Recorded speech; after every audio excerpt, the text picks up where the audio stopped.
Assalamualaikum dan selamat kembali ke Domir TV.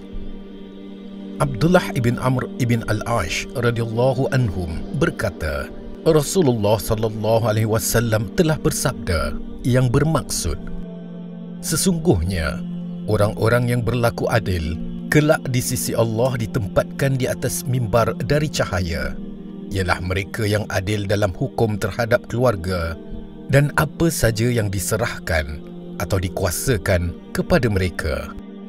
Dalam melaksanakan syariat Islam, Rasulullah sallallahu alaihi wasallam tidak pernah membezakan di antara sesama manusia, sama ada ahli keluarganya, kaum kerabatnya, sahabat-sahabatnya maupun golongan yang berpengaruh.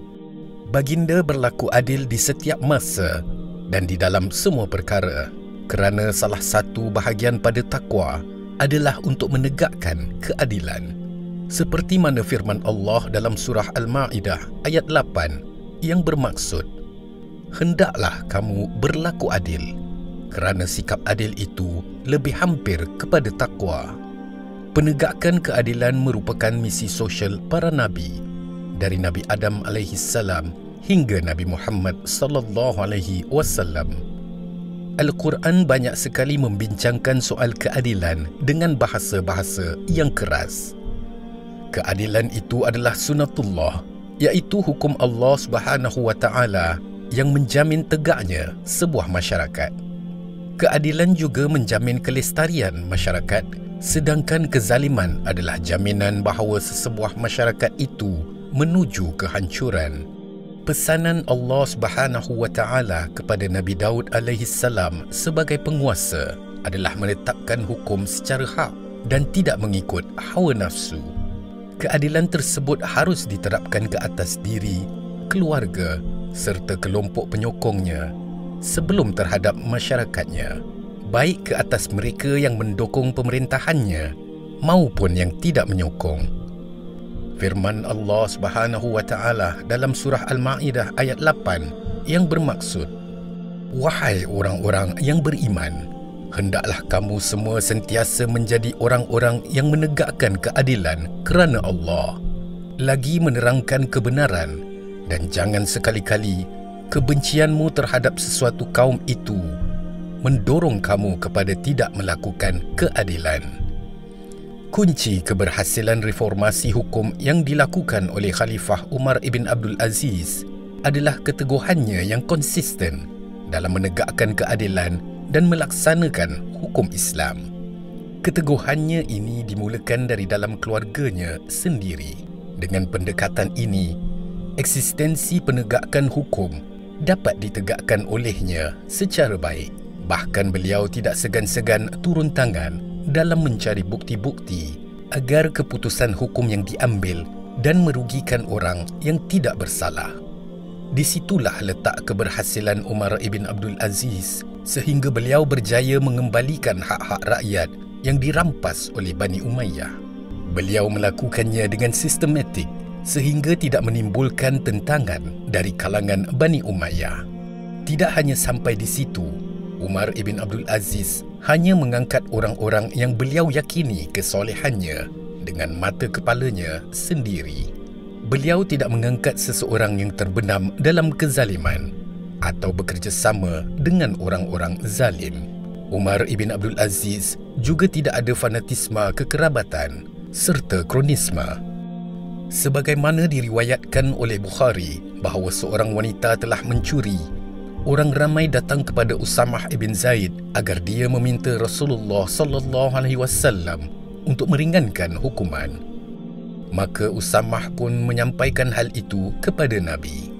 Akan tetapi, baginda sangat marah dengan permintaan itu sambil bertanya kepada Usamah, apakah engkau mengajakku untuk berunding tentang salah satu hukum Allah? Melihat kemarahan Nabi, Usamah dengan penuh penyesalan memohon maaf kepada Nabi. Sesudah solat Isyak, Rasulullah sallallahu alaihi wasallam mula berceramah kepada para sahabat. Pernah suatu kelompok orang mengalami kerosakan. Sebabnya adalah apabila orang terhormat di antara mereka mencuri, mereka membiarkannya. Namun apabila orang lemah di antara mereka mencuri, mereka menghukumnya. Andai anakku Fatimah mencuri, akan aku potong tangannya. Dalam konteks negara, pendakwaan ke atas konglomerat Tun Daim Zainuddin adalah sesuatu yang perlu dihalusi. Pihak penguasa negara wajib menegakkan keadilan yang benar-benar adil.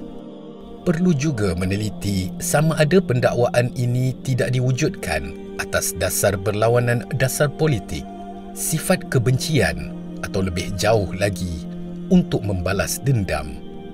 Pembuktian kebenaran hakiki memerlukan waktu. Menegakkan keadilan juga memerlukan waktu, terutama sekali di dalam pendakwaan ke atas Tun Daim yang membawa implikasi besar kepada negara dari pelbagai aspek. Dan yang teramat penting adalah supaya masyarakat tidak pantas menjatuhkan hukuman dan berprasangka buruk hingga mencaci dan menghina hanya atas perbezaan pendapat. Al-Quran menegaskan betapa kedudukan adil itu yang tinggi, sehingga berada di langit merangkumi seluruh kejadian alam semesta. Hal ini sebagaimana firman Allah Subhanahu wa taala dalam surah Ar-Rahman ayat 7 hingga 9 yang bermaksud, dan Allah telah menjadikan langit yang tinggi serta Dia mengadakan neraca keadilan supaya kalian tidak melampaui batas dalam menjalankan keadilan, dan betulkanlah timbangan itu dengan adil, dan janganlah kalian mengurangi neraca timbangan. Ingatlah bahawa hari terakhir adalah hari pertanggungjawaban peribadi secara mutlak di akhirat, dan pada masa itu setiap orang akan tampil secara peribadi di hadapan Allah Subhanahu wa taala untuk menjawab bagi setiap perkara yang mereka lakukan. Seseorang pemimpin itu hanya akan dianggap sebagai pemimpin yang adil apabila beliau dapat melaksanakan amanah yang telah dipertanggungjawabkan kepadanya dengan sempurna.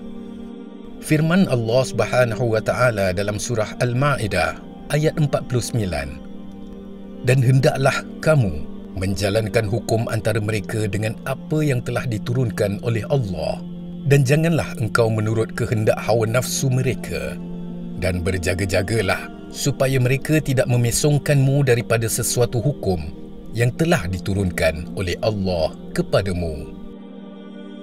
Sememangnya amanah ini merupakan suatu yang amat berat untuk dilaksanakan. Cabaran yang akan dihadapi juga amat besar. Justru dalam kepimpinan sesebuah negara, kemakmuran atau kemunduran negara adalah bergantung kepada baik atau buruknya pentadbiran pemimpin itu. Apabila pemimpin itu melaksanakan amanah kepimpinan dengan adil, maka akan makmurlah negara.